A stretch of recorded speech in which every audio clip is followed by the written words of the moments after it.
What's good, Wizards fans? It's your host, the real Ed Oliver, Brandon Scott. Brandon Scott is live in DC at the Game Capital One Arena. He's live reporting there after the game. So we had some real insight from the game. Wizards lose to the Cavs. Jordan Poole gets booed. Let's get to it. You are Locked On Wizards, your daily Washington Wizards podcast. Part of the Locked On Podcast Network. Your team every day.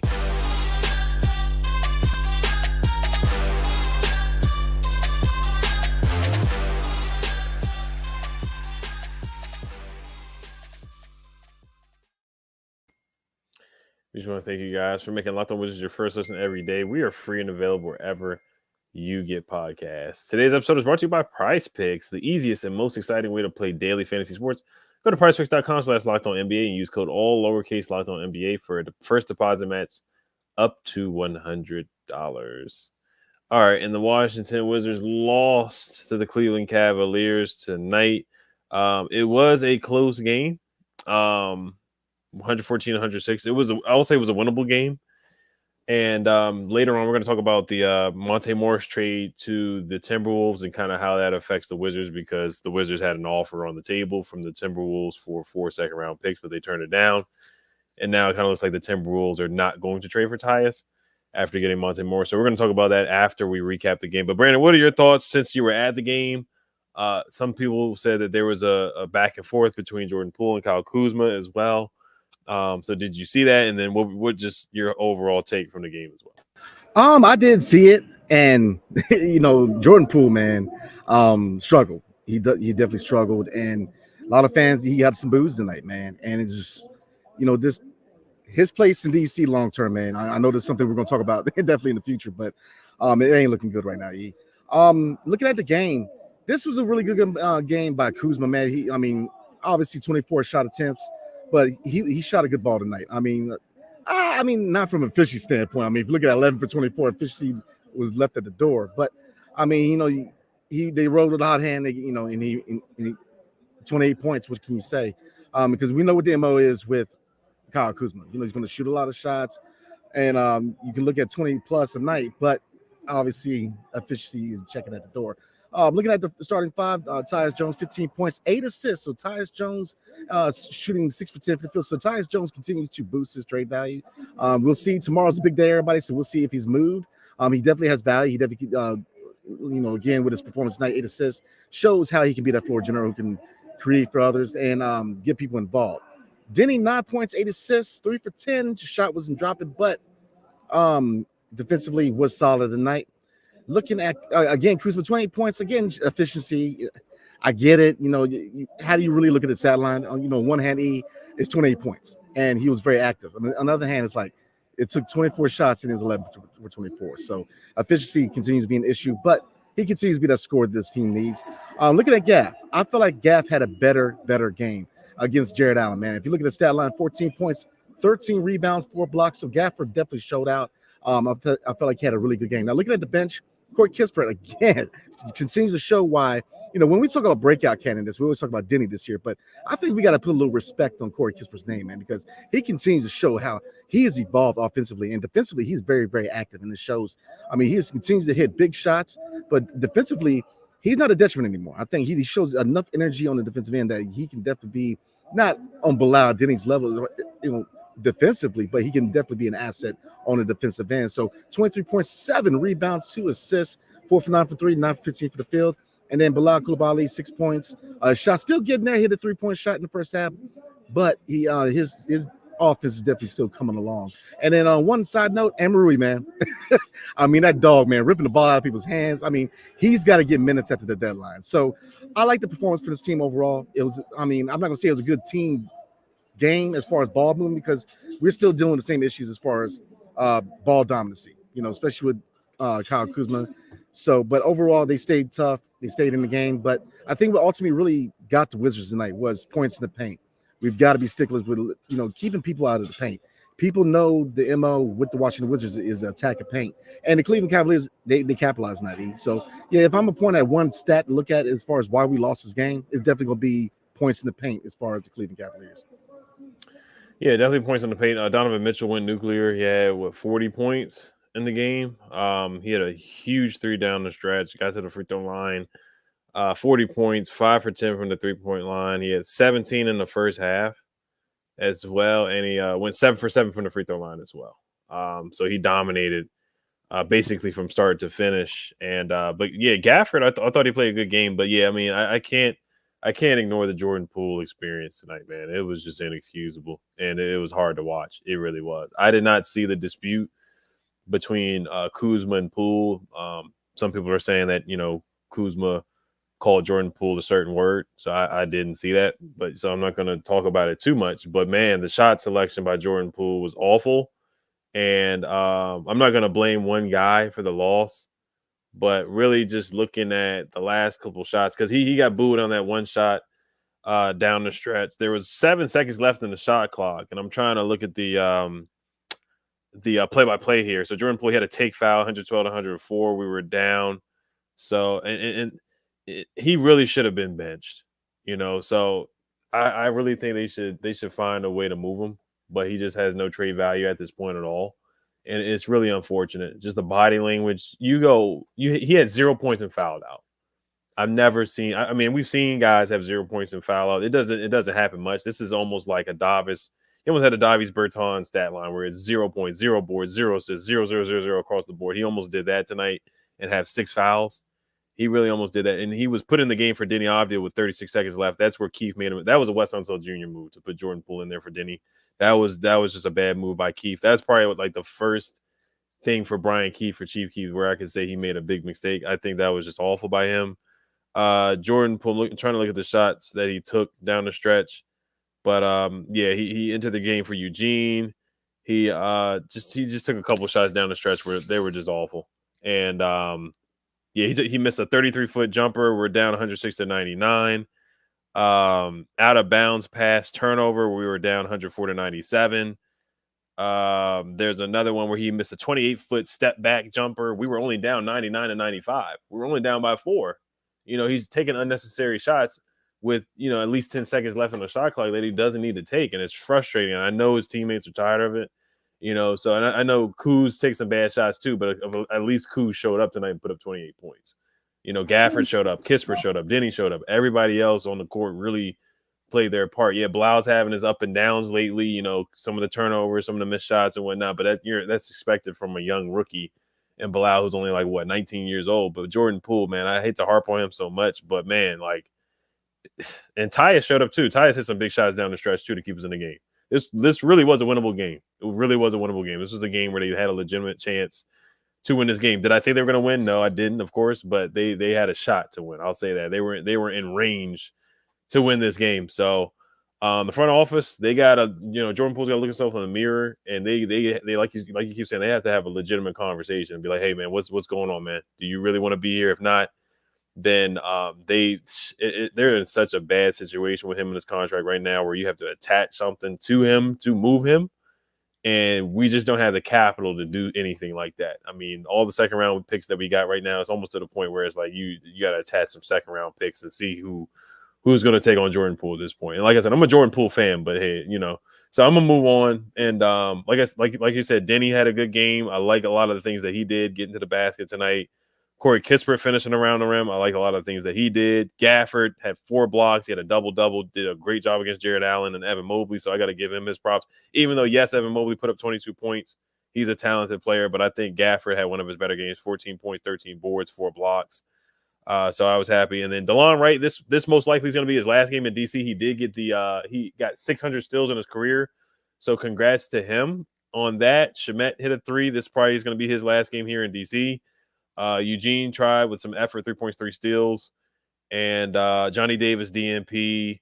Jules Bernard, DNP. Johnny Davis, props to him. He had, 6 steals in the G League game? Something like that. So yeah, 6 steals. Yeah, absolutely. Yeah, 6 steals, something like that. So shout out to Johnny Davis for that, for playing well in the G League. So hopefully he can continue that and do some of that in the real games. Yeah, I mean, like I said, I'm gonna move on too, man. But going back to Poole, it's like it appears that he doesn't want to be here. A lot of people are saying that he doesn't want to be here. And the thing is, like we both said, they gotta have that conversation and be like, look, right now he has no value. I mean, who we gonna move him to?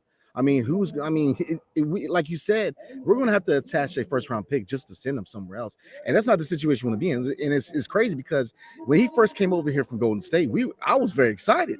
I thought that he definitely could average 20 plus, but now you got to look at that trade again and say, all right, before it was a good trade because you traded a 40-year-old guy for a young guy who's not in his prime yet, who definitely can score 20 plus, but again, how much was his bad attitude and a lot of the issues that he has shielded by those vets in Golden State? So and now it's up. And don't get me wrong, the inefficiency is an issue with Kyle Kuzma and Jordan Poole. But the thing is, the attitude. Now you got guys that are fighting on the court, and you can't blame West because West isn't the coach no more. So, you got to look at what is the problem. And all year long, the common denominator has been Jordan Poole. So, we got a tough road ahead of us because it behooves them the one, have that conversation with him, and two, we've got to try to boost his value if we hope to move him down the line because we are way out of the whole realm of franchise cornerstone. We are now in the territory of, look, we got to move this guy and we got to figure out how to do it. So, yeah, it's just it's tough to see that with a young guy because again, he's a young guy who can play, but his time in DC, in my opinion, it has to come to an end sooner or later. Mm-hmm. Yeah, he clearly doesn't want to be here. Now, somebody else in the comments said that he probably will play better wherever the next team he goes, and that is 100% fine. It's all about if you don't want to be here, then you can go, and if you want to play better and harder somewhere else, then it's about setting a culture too. And like I said, I don't want to harp on Poole. He's not the only guy who takes bad shots, but just the body language and some of the things he's done the last couple games is just inexcusable, and tonight was just inexcusable. And the fans booed him. And I said, beginning to say, I was like, don't boo. But now I'm just like, I understand. Oh, I totally understand. Boo is, but I understand where you're coming from. You don't want to boo a young player on your team. Yeah. But here's the thing, man, with the attitude and all that, it's like nobody owes you anything. You got the contract. You need to perform. Yeah, I get it. It's not Golden State. He has to acclimate to being in DC. But here's the thing, man. You got your bag. You got a responsibility to this team. And the fact that this is a rebuild, a lot of these young guys, man, are looking to you for leadership because, you have that championship ring. You have that experience where you've been around a winning culture. You've been around a coach who knows how to win. You've been around players who know how to win. So we need him to show us what he learned in Golden State because at this point, man, we got to move him eventually because he's becoming a detriment to the team. And that's just my opinion. I like Jordan Poole, and I hope he can figure it out, whether it's here in DC or somewhere else. But he's got to figure it out soon, man, because now he's venturing into the territory where he's now a detriment. They're starting to get into on the court. Once you're beefing with somebody on the court on national televised TV, that's an issue. It's not like it's in a locker room or in somewhere else. You're fighting on the court, and you continue to see issues with Poole, man. So that's where I'm at, man. They got to have this conversation. They got to have it now. Mm-hmm. But all right, we're going to move on to the news today of the Monte Morris and Timberwolves trade, how it affects the Washington Wizards. This is the last episode before the trade deadline. So this is what we've been waiting for. Tomorrow is the trade deadline. It's the big day. But before we do that, today's episode is brought to you by Nissan. Are you the kind of driver that likes to push things a little further? Ever wonder what adventure could be around the next corner? Our friends at Nissan have a lineup of SUVs with the capabilities to take your adventure to the next level. The 2024 Nissan Rogue is perfect for city drives and great escapes. Class exclusive Google built-in is your always updating assistant to call on for almost anything. The 2024 Rogue is the perfect midsize crossover for your next adventure. The 2024 Nissan Pathfinder also has room up to 8 and expansive cargo capacity and advanced ability 4x4 capability. Take the Nissan Rogue, Nissan Pathfinder, or Nissan Armada and go find your next big adventure. The 2024 Nissan Armada will change what you expect from a full-size SUV. Check it out at shopnissanusa.com. All right, so the Timberwolves traded. Actually, let me put up the trade right now, real quick, because I know the Pistons added. I want to say they added on Kevin Knox to the deal, if I'm not mistaken, or that might be the one for Simone. I can't pronounce the young man's name, but actually, no. The Timberwolves sent a 2030 second round pick to the Pistons with Shake Milton and Troy Brown Jr., the former Wizard, as a part of the deal for guard former Wizard Monte Morris. So what are your thoughts on the Timberwolves sending a 2030 second round pick and Shake Milton and Troy Brown. They sent 2 players and a pick for Monte Morris. All of that from Monte. We didn't even get that from Monte Morris. We only got a second round pick for Monte Morris. But all that aside, what do you think about that for affecting the Tyus Jones trade market as well? I'm thinking that not only with Tyus Jones, with most of the guys that are on the trade block right now, they have to lower the price, man, because other teams are finding other ways to get what they want at a cheaper price. We've got to lower the price, man, because you very well could see a trade deadline where you may see Kuz in the Wizards uniform. You still may see Tyus. You still may see Gaff. I mean, the likelihood right now is that Shamet is probably gone and DeLon is probably gone. But, and how does it affect this team going forward? We're obviously going to, we're going to talk about it. But, I mean, this is the time to sell. And and we both said it, I get aiming high in negotiating, but it's crunch time now, man, and they got to make a deal. They got to find the best deal available and go with it, because I thought they should have jumped on 4 second-round picks. I get it, second-round picks, but we're not dealing with Tommy Shepard anymore. We got a front office who's going to be able to flip these second-round picks, so you got to take what you can get. So, Monte Morris, if you look at it, and, it's not the most sexy move. I get it. Shane Milton, not a bad player. I definitely like his energy. Troy Brown Jr., I'm good. Been there, done that. And then a second round pick. So it shows you that teams are finding out to give what they want at a cheaper premium, because we're asking for too much. So I think that if they indeed want to move on from Gafford or Kuz or Tyus, they've got to lower the price down, man, because look, tomorrow's a big day. But I think it's a definite. You're going to see Shamet and you're going to see DeLon on the moves tomorrow. And how's it affect? Yeah, I think that's how it affects it. That's the big thing, is that we got to lower the price down. We aimed high. We see what people are willing to pay, and now we've got to lower the price down if we really want to move on. Because in my humble opinion, and I've gotten flack for it, but I'm gonna be 100 with you. I think we need to move in many veterans as we can, because after the deadline, man, this is the time when you need to evaluate young talent. And for what I see from Jordan Poole and his shot attempts and Kyle Kuzma, man, I believe that the usage rate with those 2 players is going to conflict with trying to develop our young guys. And if Kuz stays here after the deadline, we've got to find a way for him to get more people involved and not take 20 to 25 shots a game. And the same thing with Poole, man. So there's a lot of hard decisions that have to be made within the next 24 hours, man, and that being 100, because, one hand, they've got to start a rebuild. The second hand, they're asking, really, what do you do with these vets? How long do you really hold on to Kuzma? Because like you said, Ian, like I said, his value ain't going to get much higher. And Tyus, many teams aren't going to give a first-round pickup for a guy who's a rental. And, Gaff, it's the same thing. You're not going to give up a first-round pick for a guy who's really going to be a backup. So I think we're in a position where you get what you get. And it's not going to be so much picks, but it's going to be young talent in return, in my opinion. Yeah, like you were saying as well. I think they kind of, I'm not gonna say they dropped the ball, but the 4 second round picks is probably the most you were going to get, or they were going to get for him. And the Timberwolves trading for Monte Morris, basically it shuts the door. Now, I mean, the Sixers, I think they still have interest. The Lakers still have interest, but the likelihood of it happening is just getting smaller. They're not going to get a first round pick. They want to get a first round pick. I understand. You want to aim high and get the most value you can get, but it's just not going to happen. There is a possibility where Tyus stays past the deadline. They sign him in the offseason, then they eventually trade him, or they do a sign and trade or something like that. Even when they do that, they probably won't get what they want, which is a first round pick. They're probably going to get multiple second round picks. Again, talented player, good player, but the league, they know who he is. He's a good starter, but he's a better backup. He's better as a backup, and teams are not going to give a first round pick for a player like that. The assisted turnover ratio is great. The floater is good. The 3-pointer is good and all that, but it's just not enough for a first. Now, we would love to get a first because we have so many seconds. We have the most seconds in the league right now at this point, but you're just not going to get that for Tyus right now. So Monte Morris, he's a backup point guard too. So they just settled, because they don't want to give up that asking price. So that basically just gave a signal to the league. I know you brought up Shamet and DeLon. Those guys are definitely going to be traded. I feel like tomorrow we're not going to get much back for them either. Most likely a second, maybe one for DeLon, and then one for Shamet as well.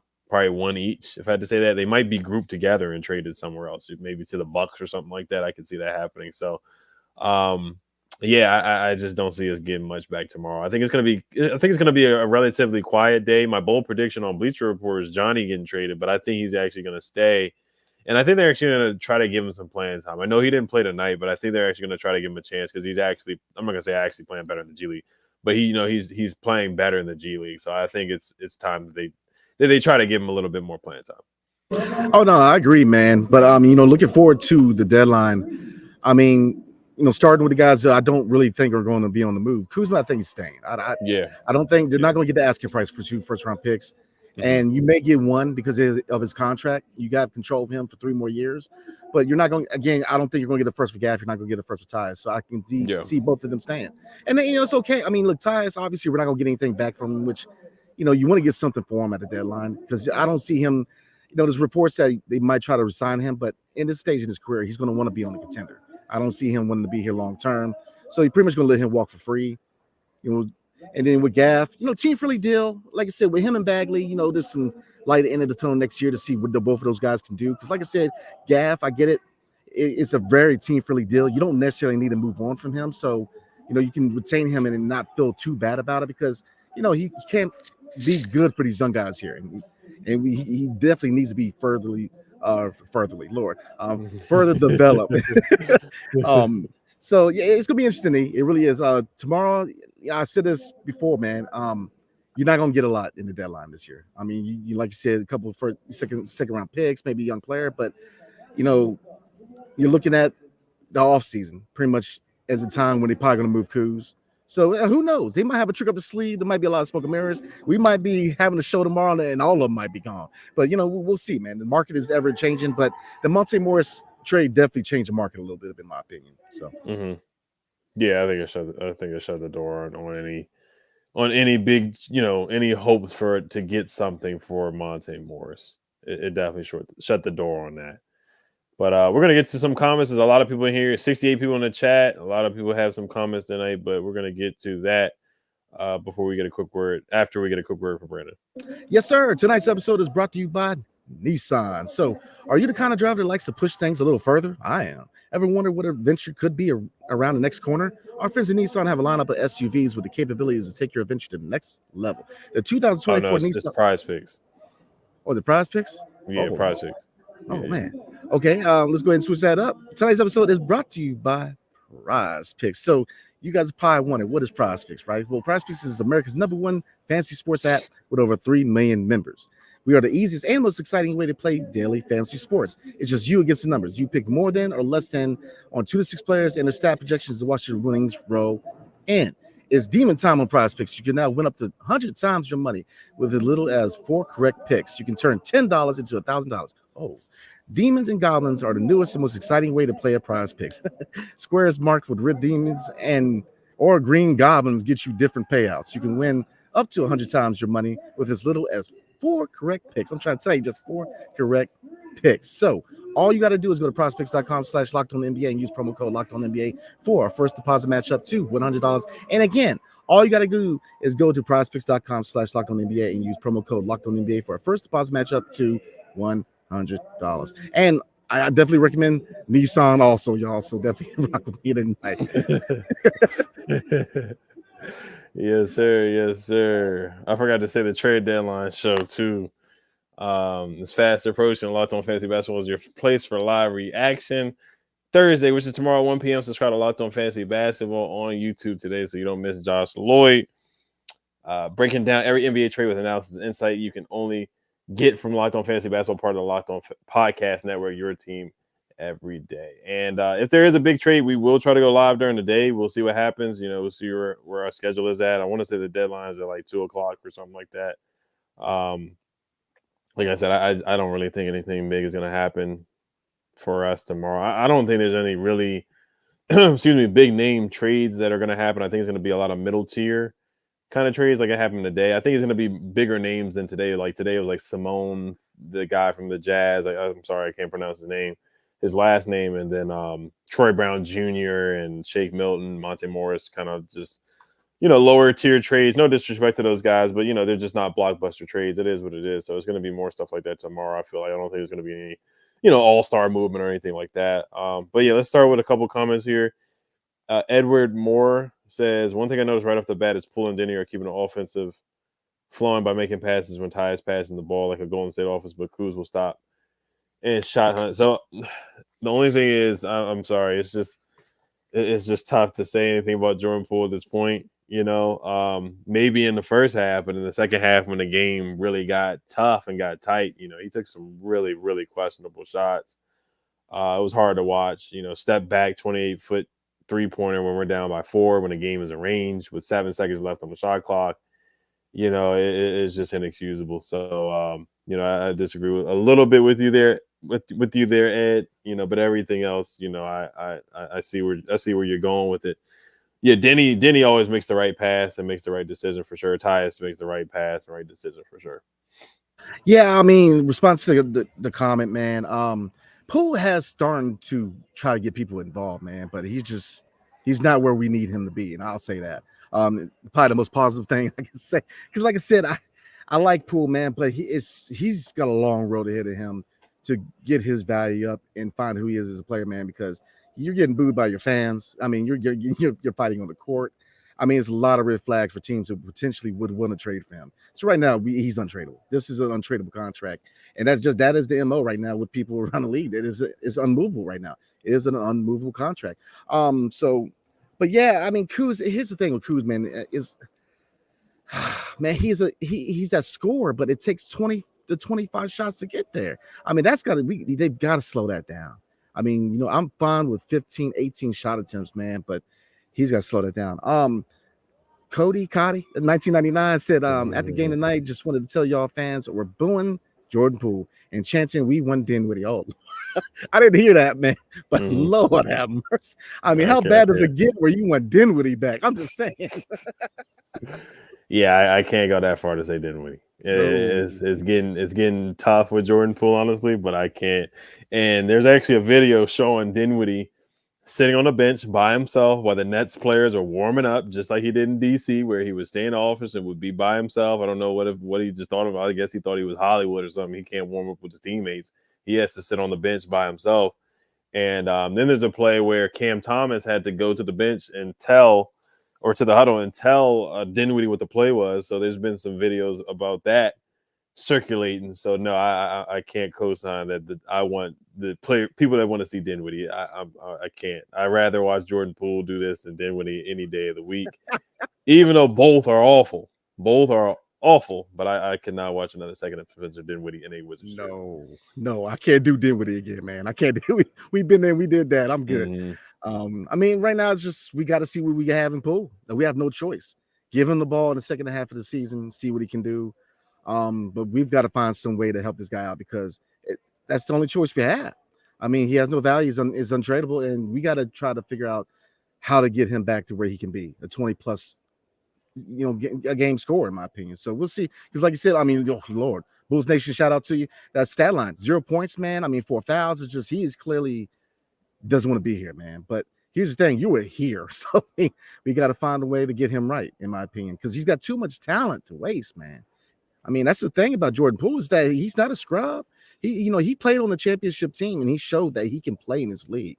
Is that, they had to have that conversation. Say, look, man, I know you don't want to be here, but help us help you, and then we can go from there. But right now, he's going to be here for a little bit, at least for another year, man.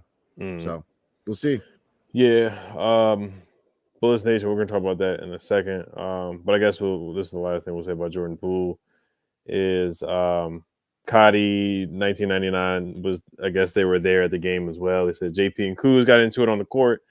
Kuzma cussed him out, and JP said to STFU, he says the stadium got quiet for a second too. Our players are always fighting on the court. So it doesn't just happen with Wes, it happens with other people as well. And Bullets Nation also says 100% done with the Jordan Poole experiment. 4 fights on the court this year, and all 4 have been Jordan Poole. Kuzma shouldn't call him out his name, but Poole yelling to shut the F up is not cool either. And then I'll just group all these comments into one because they're all basically the same thing. Desan says Kuzma called Poole the B word on the court tonight during an argument between the two. The media posting it right now. This can't get any worse. Now, I know Monumental Sports definitely is not going to bring this up at all. And now we'll move on to Bullets Nation and talk about Denny. A question about the Denny rumors. Bill Simmons said that he has sources that Denny wants to play for a good team. Very bad and requesting a trade as possible in the near future. Why does Denny want to leave? I'll let you take on this one first. I'll say this: Bill Simmons is a reputable source, formerly of ESPN.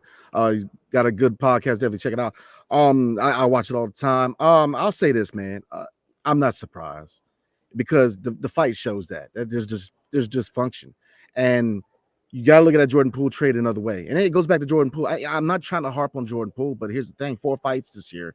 Just like the comment before said that every issue goes back to who, Denny is sit through. 3 years being developed, and now he's trying to break out. It's just he sees the writing on the wall, which is this is a prime moment for him to get moved, because they know that a lot of moving pieces have to happen in his organization, and so it goes back to what we've been saying. Oh, bless you. It goes back to what we've been saying, man. Is that they gotta change the culture up.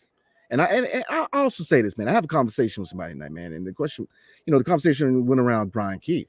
And there are a lot of people in the building think that he could be that guy going forward. He could be the next head coach because he's a reputable coach, man, who knows what he's doing. But here's the thing, they got to find a way to change his culture, man. West couldn't do it. Maybe Brian Keefe can.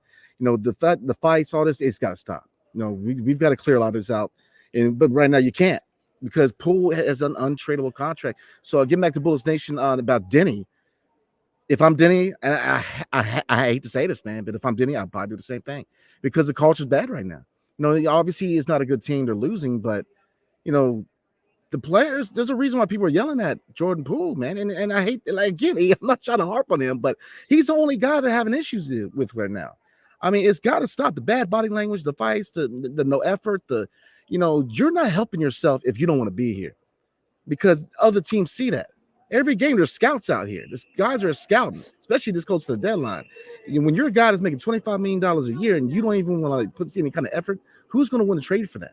And Denny, he probably getting tired of it.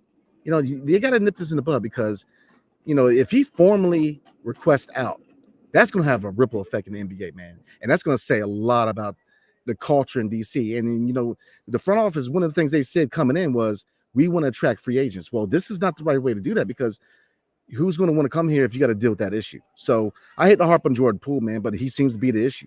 And they've got to talk to him. They've got to have a conversation. He's got to figure it out, man. Help us help you, because it looks like the experiment here in DC is coming to an end. Because I for one, and I'm not the only one that feels this way, he doesn't want to be here. So let's help him. Let's help him out. Let's get his value up. Let's help him on his way, because, I don't foresee it getting better. Year one, you already got issues with the guy, man. It's just, so we'll see. I hate to harp on a young man like that, man, but it continues to have issues after issues. So, right. And then talking about Denny, I think he has to, if he wants to go to a good team, I think this is the best opportunity for him to get the playing time that he's kind of earned. If he goes to, I'm just gonna look at the playoff teams right now. And just kind of look at where he would fit in the rotation. Now, I think he would be in the rotation for a lot of teams, but would he start and get the playing time that he's getting right now? If he's traded to the Cavs, I think he would play. He wouldn't start though. It's really between him and Okoro. The Knicks, he may start. The Sixers, not sure. Pacers, probably not. The Heat, he wouldn't start. The Magic, he probably wouldn't start because they got Franz and Paolo. So it's kind of if he does want to get traded, I understand. But I think right now this is the best opportunity for him to get the playing time and really grow his game and get better. We've seen him grow for 4 years, and he's finally really starting to really play consistent basketball. So I get if he wants to go somewhere and win. But at the same time, you got to be careful what you wish for a little bit. If you go to the Clippers, he wouldn't start. The Thunder, he wouldn't start. Timberwolves wouldn't start. Nuggets probably wouldn't start. Kings wouldn't start. Suns wouldn't start. Pelicans most likely wouldn't start because they got Zion, Brandon Ingram, CJ McCollum. I think you guys get the point that I'm making here. The Mavericks, he probably would start on that team. The Mavericks, I think they have interest in him. I think he definitely would play over there. So that's a team and some fit there I could see. And just the trade value for Denny right now, I don't know if you get a first for him either. I think you kind of get something similar to what you got for Rui Hachimura last year, like a couple second-round picks and I was going to say a decent player. Kendrick Nunn didn't end up being a decent player for us. But yeah, that's my point that I'm making right there. So I understand Denny's frustration, but I think this is the team where he can, kind of like Kuz. Like Kuz wants to be here because he has the greenest of green lights, and this is what area 11's point right here is that he says, ain't it convenient that after it's not likely a trade will happen, Kuzma actually remembers how to hoop. I think he sabotaged his trade value to stay here because he wants his own team. Like Kuzma wants his own team. I think that's a big part of why Kuzma doesn't want to leave because he knows he's going to get 20 shots up here in DC, and that is his team. So I think Denny, honestly, for his sake and his self, I do think this is the best opportunity for him here in DC to grow his game and blossom his game. And he still has a lot of things to work on, honestly. He is putting it together. I'm happy to see it. But for him to request a trade at this point, right, in my opinion, is a little premature. And like I said, if he goes to a team like the Nuggets or something like that, how much playing time are you going to get? He got 20 minutes tonight, which is actually not a lot. I don't know why he only got 20 minutes tonight either. He had 0 fouls, which was really odd. And Keith, like I was saying, he took Denny out and put Jordan Poole in for Denny, and I'm like, that's a Wes Unseld Jr. kind of decision right there. So we'll see what happens after the trade deadline with that too. But and I don't know how true Bill's sources are too. Blitz Nation says it here too. How reliable is Bill Simmons' sources are saying Denny is verbally saying he's unhappy and wants a better team. Who is he talking to? So yeah, we don't know just yet. We'll see. We'll let things unfold. I think Denny is actually here and happy from what I see, but who knows? Maybe Bill knows more than a lot of people know. Yeah, I mean, right now there's frustration, and I think, like you said, I think that there's not too much to it because I think the best case scenario for Denny would be to stay here. Now, obviously, there's teams that would love to have him, but would he start? I definitely think that we need to go ahead and keep Denny. I think he's definitely part of the foundation going forward with him. Bilal, Corey Kispert is a guy that we have not talked a lot about, but the future's bright, man. Look, Brian Keith, in my opinion, is a really good coach, and I think that depending on how they do in the second half of the year, you got to consider maybe he could be the guy. There's you got a new front office who, they're going to make the necessary moves. So there's definitely light at the end of the tunnel. It's just we'll see in the offseason. Definitely if they retain Kuz, but it's not it's not like we're breaking everything down. No, we definitely have a foundation of young guys that we can move on with. So, I wouldn't say it's time to panic. It's definitely not, because a lot of the right moves are happening for this franchise. So I'm with you. I don't see Denny going anywhere. I think he's definitely part of the future with Bilal. And I saw that. And I saw that one question, man. I didn't boo. I'm trying to be professional here, man. I ain't boo nobody. He's got credentials, man. We got credentials. We got to be professional. But I'll say this, man, and kind of in closing, Jordan Poole is a young man who he proves he can play in this league. Now, work, man. Come on, please get that value, because there's people that do believe in you. I mean, look, it doesn't help this organization if he struggles. You know what I mean? And his contract is untradeable. So work your butt off and try to get back. Try to quiet those critics down, man. And that's all I can say for Jordan Poole. A lot of issues right now, man. But it behooves his organization to work with him. And that's kind of me in closing, man. I don't think it's time to panic. There's issues, yeah, but I think we'll be all right in the long run. So, tomorrow we'll see. We'll see who gets dealt. But my biggest thing, is definitely seeing what these young guys can do in the second half of the season. So, yeah, Ben says bench JP. Omer says free Denny. And shout out to Vlogger. She says Brandon giving us the exclusive takes from Calvin One Arena. There was another comment that I saw here too. Diablo, man. I gotta give credit to Diablo. He's a huge Jordan Poole fan, and he definitely defends Jordan Poole as much as possible. So I gotta give Diablo credit for defending him so much, man. He really is a loyal Jordan Poole fan. He says, let my boy get up out of here. Trash. What do you go ahead? What you need to say to that, man? Like, really? Come on, man. Like, I get being a fan, man, but Lord have mercy, man. I mean, come on, man. I mean, he's been the issue. I mean, and then he's a young man. I get it. I've been trying to fight the good fight for Jordan Poole all year long. I try to be positive, and I try to be supporting almost every player on his roster. But when you continue to be in fights, when you continue to have bad body language, when you continue to not give 100%, I don't care if he's giving 50%. You need to give 100%. You know, I mean, you get paid to do this, man. Like, you need to give every inch of sweat you got, and that's culture. And I think that they do want to build a culture here, but you know, with Jordan Poole, man, that what he's doing is not good for the culture. So they got to figure it out with him. They really do, sooner than later, man. Because right now he's looking like a bad contract. So, yeah, I'll wrap it up there with Blitz Nation. That comment is very accurate about Diablo. He said he's the new Israeli fandom. He is he's the Jordan Poole fandom for sure. He is the Jordan Poole fan. Like I said, I'm a huge Jordan Poole fan. I love what he did with the Warriors. I thought we were going to get that here, but it has not turned out to be that. His best game was that preseason game against the Knicks where he put up 40, and I was like, man, that's what we're going to get. Wow. But it has not been that way at all. So, but yeah, Brandon, you got anything else before we see these? We're going to see you guys tomorrow. We're definitely going to go live tomorrow because whatever happens, we're going to talk about it. Like I said, we may go, we may go live whenever a trade happens during the day. It just depends on what happens and whatnot. So we will definitely keep you guys updated for sure. If not, then we'll just go live at our normal time around 7:30ish, 8 o'clock, something like really like 7:30ish. So stay tuned for sure. Absolutely. No, I'm good, man. Definitely appreciate everybody, man. We got 89 people in here tonight, so definitely appreciate you guys taking the time to roll with us tonight. So definitely see you guys tomorrow. Trade deadline. So the time has arrived, man. Yes, sir. Yes, sir. So thank you guys for locking in with us and tuning in. Make sure you guys subscribe, hit the notification bell as well. Hell to the Wizards. Peace.